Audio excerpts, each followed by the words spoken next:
একই প্রশ্ন ডক্টর স্নিগ্ধা আপনার জন্য, কিন্তু আমি একটু রনিকে দিয়ে শুরু করতে চাই। জনাব রনি, প্রশ্নটা দুইটা বিষয় আছে। একটা হচ্ছে যে গত বছর ডক্টর মোহাম্মদ ইউনূস যখন জাতিসংঘের সম্মেলনে এসেছিলেন তখন বলা হয়েছিল যে তিনি 7 জন সফরসঙ্গী নিয়ে এসেছেন, এবার আসছেন 107 জন। আমরা এরকম একটা জায়গা থেকে মানে এটাকে কিভাবে আমরা এটা ব্যাখ্যা করব বা এটাকে ভালো বা খারাপ, গত বছর যেটাকে নিয়ে আসলে অনেক পয়েন্ট নিতে দেখা গেছে, এইবারই এইটার একটা উল্টা দিক করা, এটা আসলে ঠিক হয়েছে কিনা। দ্বিতীয় কথা হচ্ছে যে ডক্টর ইউনূস এমন একটা অবস্থান দেখাচ্ছেন যে গত 7-8 মাস ধরে আমরা এটা দেখতেছি যে কোনো একটা বিষয় নিয়ে বিএনপি জামাত বা এনসিপিকে যুক্ত করলেই পলিটিক্যাল সমস্যা বা পলিটিক্যাল ধারণাগুলিকে অ্যাড্রেস করা যাবে। কিন্তু কেউ কেউ বলতেছেন যে এইটার ফলে জনাব মাহমুদুর রহমান মান্না, জনাব চরমনাইর পীর সাহেব, জনাব আন্দালিব পার্থ, জনাব জোনায়েদ সাকি, জনাব নুরুল হক নূরকে এক ধরনের অবহেলা করা হচ্ছে বা তাদেরকে আদার করে ফেলা হচ্ছে। আপনারা এই ব্যাপার দুইটা কিভাবে দেখেন? একটা হচ্ছে যে 7 বনাম 107, আরেকটা হচ্ছে যে শুধু জামাত বিএনপি এনসিপি দিয়ে আসলে রাজনৈতিক সমস্যাগুলি অ্যাড্রেস করা সম্ভব কিনা। জনাব রনি আগে, তারপর আমরা স্নিগ্ধাকেও শুনবো। জি আচ্ছা, দেখেন এইটা আমাদের বাংলাদেশ, আমাদের একটা রাষ্ট্রকে আমরা যেভাবে দেখি, রাষ্ট্রকে এই জন্য একটা ইম্পার্সোনাল প্রপার্টি আকারে দেখা উচিত। আমরা সবসময় রাষ্ট্রকে একটা পার্সোনাল এন্টিটি আকারে দেখি। দেখার পরে এবার ওই পার্সনের সাথে আমি যদি সম্পর্কিত হইতে পারি কোনোভাবে, আমি যদি কোনোভাবে ইউনিট সেন্টারের কাছাকাছি হইতে পারি, আমি যদি কোনোভাবে একটু চট্টগ্রামের কাছাকাছি হইতে পারি বা চট্টগ্রামে হইতে পারি, তাহলে আমি নিজেকে এম্পাওয়ার মনে করি। এভাবে পার্সোনালি দেখার কারণে আমার মনে হয় যে যেটা গত বছর 7 ছিল, এটা আজকে যে এই বছরে আসলে 107 হয়ে গেল, ভেরি আনফরচুনেট। একটা গরিব দেশ, সে দেশের সরকারি এই যে মজমাস্তি যদি আপনি দেখেন, লজ্জাজনক। যে দেশের মানুষ এখনো আপনার তার খাবারের প্লেটে খাবার হিসাব করে, আপনার বাজার হিসাব করে খায়, তাকে তার নিউট্রিশন কম্প্রোমাইজ করতে হয়। সে দেশে সরকারি অফিসগুলোতে বা কর্মচারী দায়িত্ব যারা থাকবেন, তারা যখন এরকম ফুটানি করে বিভিন্ন বিভিন্ন বিষয়, শুধু বিদেশ সফর না, বিভিন্ন বিষয়, এটা খুবই আনফরচুনেট। ফলে এই জন্যই তো বলি, ক্ষমতার সাথে জনগণের কোনো সম্পর্ক তৈরি হয়নি। জনগণের সম্পর্ক তৈরি হইলে এটা তো লজ্জার ব্যাপার। আপনার গত বছর যদি 7 জনে কাজ চলে, এখন কেন 107 জন যাইতে হবে? এটা মিনিমাম আত্মসম্মান বোধের ব্যাপার। আপনি যে রাষ্ট্রের টাকা খরচ করতেছেন, হ্যাঁ, আপনি এবং খরচ করতে পারা যাওয়াটাকে আপনি যে সম্মানের ব্যাপার মনে করেন, এটা টোটালি ফ্যানাটিসিজম, এটা টোটালি পপুলিজম। এটা কিছু লোকদেরকে, যে সমস্ত লোকদেরকে নিয়ে যাচ্ছে, ধরেন 107 জন, এরা কি ভ্যালু এড করবে বাংলাদেশে? বাংলাদেশের কি 2 পয়সার উপকার হবে এই আমাদের এই অর্থ অপচয় করা ছাড়া? রাষ্ট্রীয়, সেটা 1 টাকা হোক বা 1000 কোটি টাকা হোক, 1 টাকা আপনি এখানে, আমি কি বলবো, যে আপনি রাষ্ট্রকে সার্ভ করার অনুপযুক্ত একটা লোক। গরিব মানুষের একটা দেশ, সে দেশের রাজনৈতিক দায়িত্বে যারা থাকবে, রাষ্ট্রের দায়িত্ব যারা থাকবে, তাদেরকে জনগণের কাতারে আইসা আচরণ করতে হবে।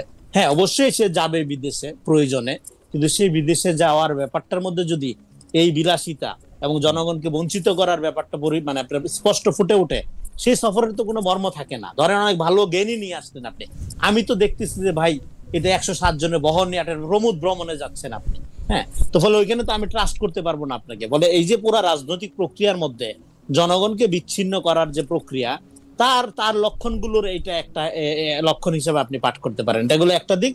আরেকটা দিক হলো এই সরকার যেভাবে কাজ করতেছে জোড়াতালি দিয়ে, এডক ভিত্তিতে, যে অমুককে নিলাম, তমুকরে নিলাম না, এই ধরনের সিলেক্টিভ আপনার ধরেন যে প্রায়োরিটি। আমি একটু যোগ করি, কালকে মার্কিন যুক্তরাষ্ট্রের ব্যবসায়ী প্রতিনিধি দলের সাথে বৈঠকে ডক্টর মোহাম্মদ ইউনূস কিন্তু এই 3 দলের রাজনৈতিক নেতাদেরকে সামনে রেখে বলছেন যে আমরা হচ্ছে গভর্নমেন্ট ইন অ্যাকশন, এরা হচ্ছেন গভর্নমেন্ট ইন ওয়েটিং। মানে আমার যতদূর ইংরেজিটা মনে আছে আর কি, উনারা এই মুহূর্তের গভর্নমেন্ট, এরা হচ্ছে তার পরবর্তী। ডক্টর ইউনূসের কথাবার্তা তো মানে ধরেন খুবই ভালো, মানে উনি মোটিভেশনাল স্পিকার হিসেবে খুবই ভালো, কিন্তু রাষ্ট্রটা 1 বছরের জন্য চালাইলো, হ্যাঁ, মানে কি আর বলবো, যাই হোক।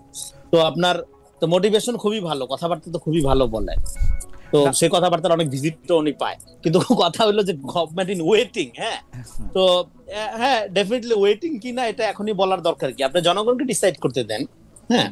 তো এখন ঠিক আছে, ওকে, তারা যদি গভর্নমেন্ট ইন ওয়েটিং ও হয়, তো এখন আপনি তাদেরকে নিয়ে আইসা, আমি মনে করি এই সফরে কোনো রাজনৈতিক নেতাকে নেওয়ার কোনো দরকার ছিল না।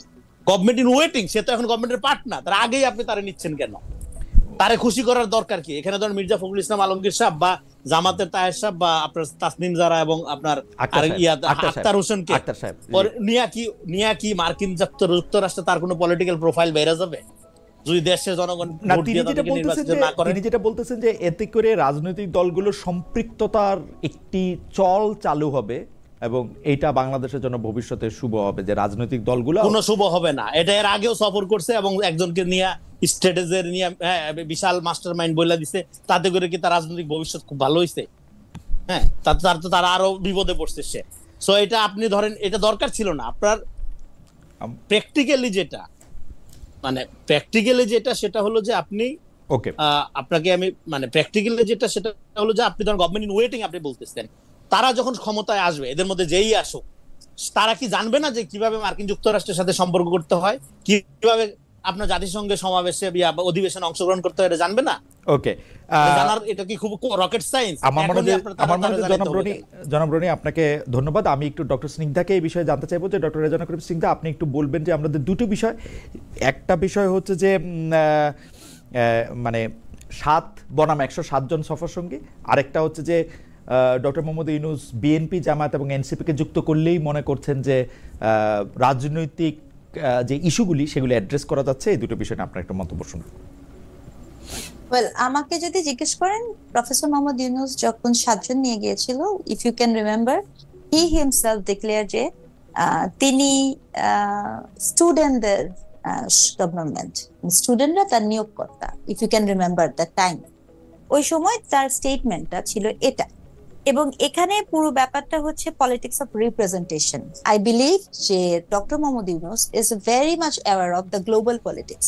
আমাদের লোকাল পলিটিক্যাল সেন্টিমেন্ট এবং রিপ্রেজেন্টেশন আর global political sentiment and representation একদমই একটা। আমি যদি আমার জায়গা থেকে দেখি, তাহলে আমি যেটা বুঝি যে ওই সময় গত বছর the whole world was very much aware about the student movement in Bangladesh.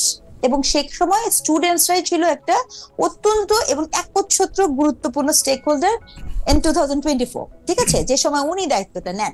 তো সেই সময় it was really very important for him যে তিনি ওই যে একটা হিরোইক ক্যারেক্টার বাংলাদেশের স্টুডেন্টসরা, তিনি তাদের হিরো, তিনি তাদের লিডার।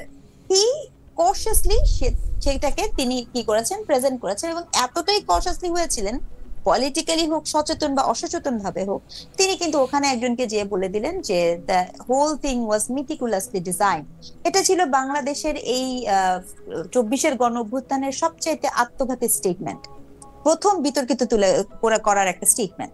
এবং সেটা যখন তিনি দিলেন, এবং তার consequences are not concern about only about the person যে যাকে বলেছেন, এটা পুরা 24-এর অভ্যুত্থানটার একটা নানা ধরনের ইন্টারপ্রিটেশন তৈরি করার সুযোগ করে দেয়।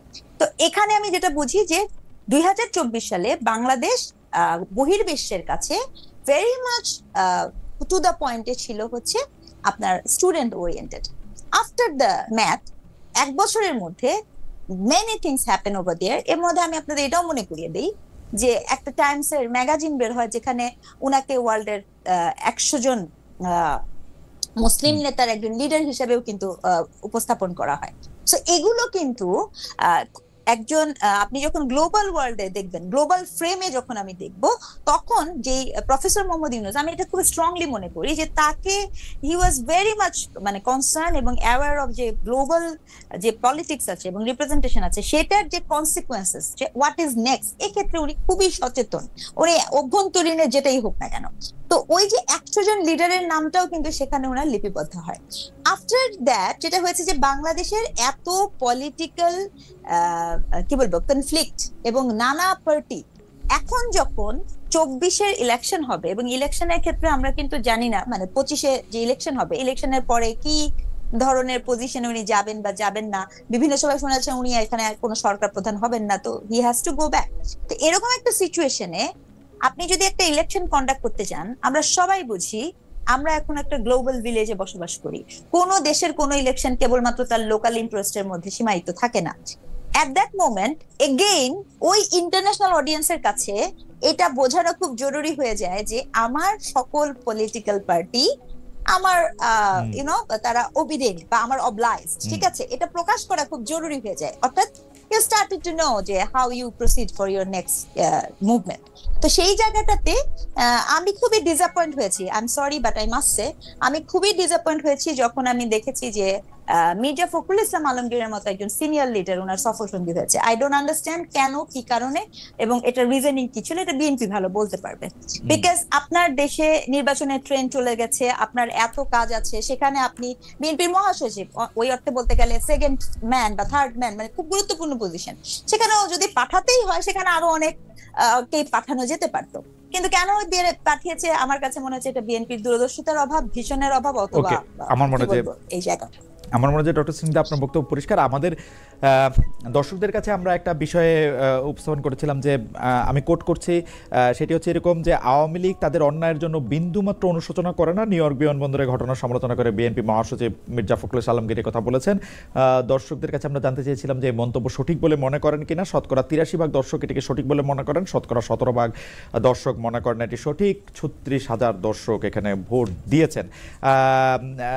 ডক্টর সিনহা, আপনি শুধু আলোচনাটা এটাতে একটু, এই প্রসঙ্গটাও আপনাদের দুজনের জন্যই, কিন্তু আপনি প্রথমে একটু বলে আমরা একটু জনাব রনিকে শুনবো, তারপর আপনার বলার থাকলে